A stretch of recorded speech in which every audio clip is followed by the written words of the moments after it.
Hello everybody, I'm Square Eye Jack and today I'll be taking a look at my top 10 secluded houses. Or better put, houses in the middle of fucking nowhere. This video was suggested by Dudridge1, who also explained the criteria for the list. Houses you randomly find halfway up a mountain, in the middle of nowhere, miles away from any corner shop that make you think, how do they survive here and who the fuck would even choose to live here? Damn, that's pretty specific, but we've all been there. Now I don't play a whole lot of open world, like exploration sort of games, aside from the obvious Grand Theft Auto, so this was a hard list for me to compile, but I've done my best, so let's begin.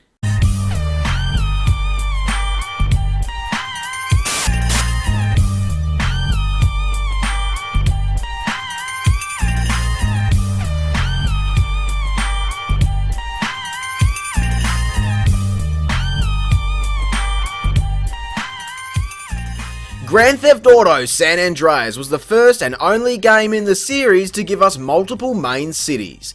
These are all separated by thick forest and desert areas, so there are plenty of places I could choose from. The house at North Star Rock, the various cabins at the Panopticon, or the legendary Shady Creek's cabin where every kid shit their pants exploring. But instead, I went with a location that I'd only ever visited once before returning to make this video. Just above Easter Tunnel outside of San Fierro is a giant blocky polygon of a mountain, and on top, a small shed with a tractor, dirt bike and crop duster. Who owns this? Do the people that own this farm use this plane? That would be quite terrifying honestly, launching a plane off the side of a vertical drop of doom. However, I don't think anybody actually lives here, so it only gets the 10 spot.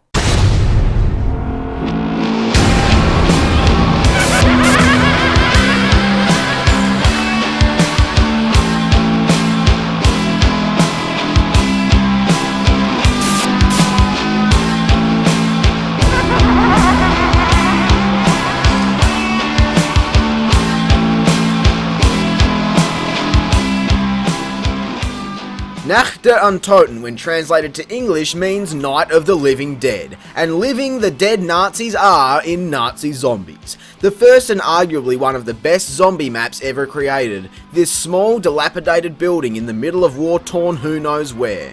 While the place is now protected by faceless soldiers, who was here before us and what happened to them? Also, why the hell are they charging me to go upstairs, cheap bastards?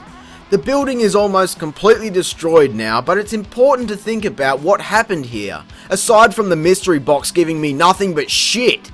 Thanks a lot, Germany.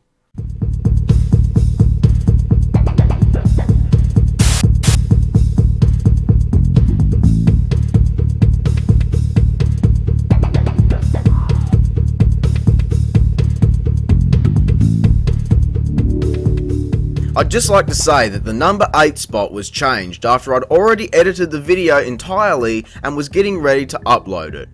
I originally made a joke about the Red Sage's hut being hot real estate. While giving Boggy Billy's house the spot, I made a joke about being generic and uninspired, so it's okay. After having a chat with my buddy Cal on the topic, he informed me of what is now number 8, the Yellow Sage's hut. I've been playing this game for years and I've always assumed it was just this empty space. Wow, I'm a dumbass. It's right here.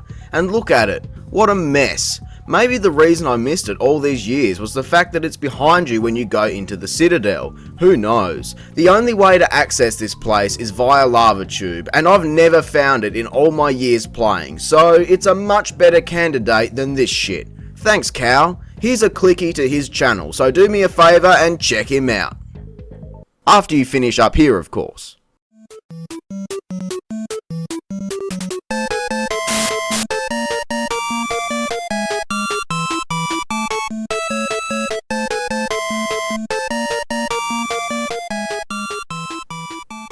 Fazanadu, because the letter Z wasn't cool enough apparently. Again, I had trouble here as there were a few good candidates. The Guru's temple in the middle of this tower crawling with giant snakes and demons, any of the various houses in the misty part of town, but instead, I went with the town of Dartmoor. While technically not a house, and the fact that there are shops and churches and whatever else here, it's still in the middle of nowhere.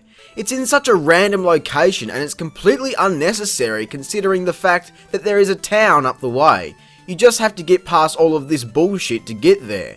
Regardless of the rule breaking, Dartmoor takes the 7th position on the list because I said so.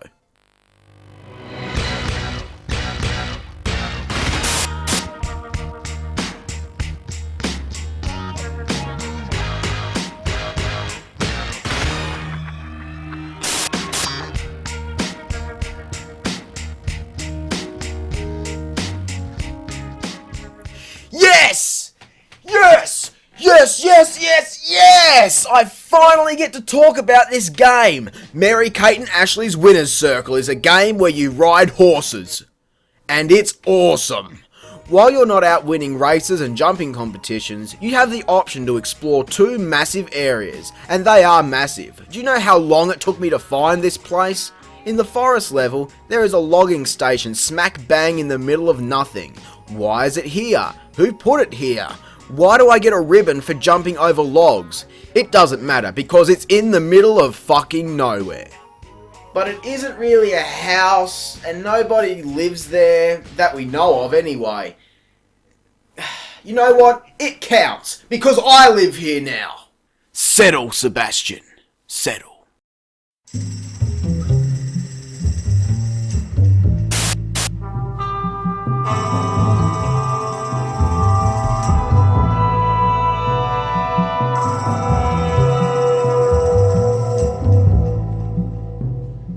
Welcome to Red Dead fucking Redemption, where everything you could possibly want is miles away from where you are, so then you have to take a 1911 taxi and waste your life away.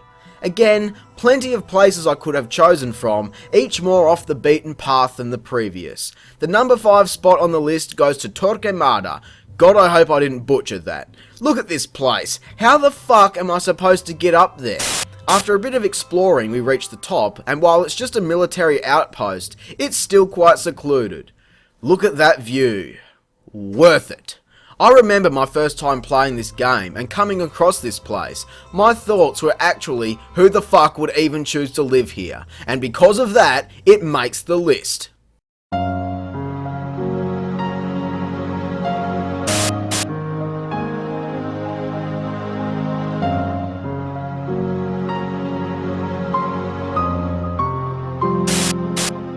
As much as I love Kingdom Hearts, I don't know shit about any of the lore or backstory to the first game, so forgive me for not knowing what I'm talking about. After a hellacious training course, we're planted on Destiny Island where Sora, Kairi and Riku live along with all of these other weird kids that get picked on by Sora because Sora is a real dick. Now what we see of this island, there are only 2 buildings, 3 if you count this shack, which only has a staircase inside. Now my whole life, I thought these kids lived here alone, but in this cutscene, we can hear Sora's mother calling out to him. Sora, dinner's ready, come on down. Sora? Also, where is this place? To have this shot of the island, they must be on a boat or something. Ignoring my age-old nitpick, this is an island. It's secluded, in the middle of fucking nowhere. You get the point.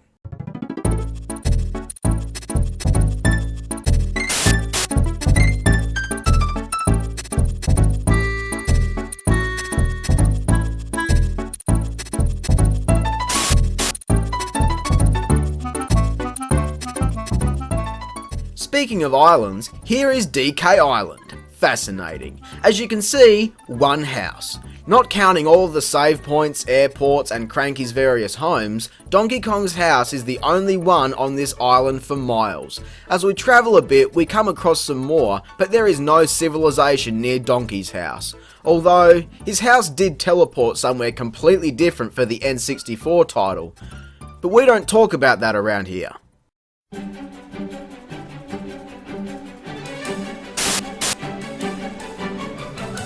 What? You've got a kid? Well, shit, lady, that's not my kid. I'm not responsible. I'm fucking out of here. Don't fucking call me, bitch. I'll be in China. Keep the fucking thing. Don't expect any payments either. Shit. The Sims 3 World Adventures was the first expansion pack for the new Sims game at the time, and it allowed you to visit Egypt, France, and China to explore the land and steal priceless artifacts. China is home to the number 2 spot, this vacant block of land. Shit, there's no house. Well, fuck it still counts. This tiny property is miles away from civilization, if you can call an ancient Chinese kingdom civilization. You probably can. To even get here, you have to hike through the mountains.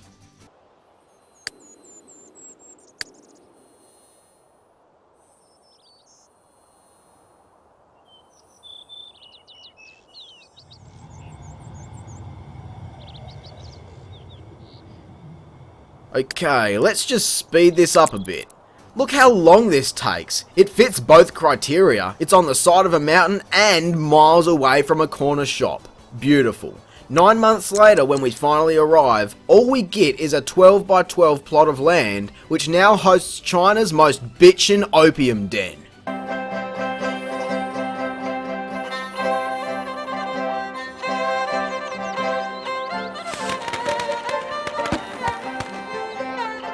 Well, before we take a look at the top spot, here are some honourable mentions.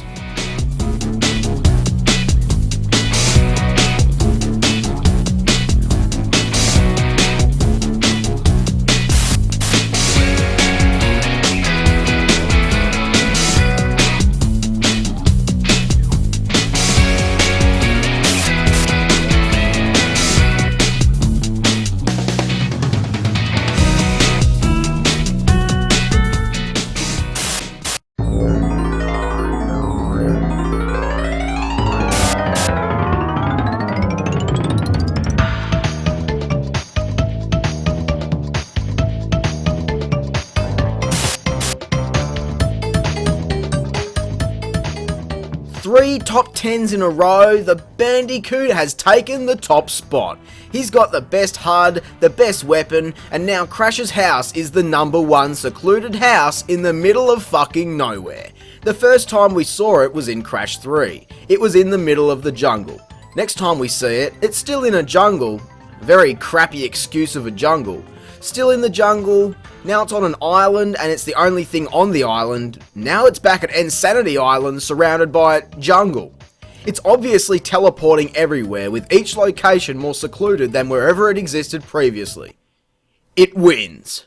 I hope you enjoyed the video. Be sure to jump into the description box below and click on the link to the straw poll so that you can vote on the next top 10. Follow that up with a like, subscribe and share. I'm Square Eyed Jack, and have a great fucking day. Thanks for watching.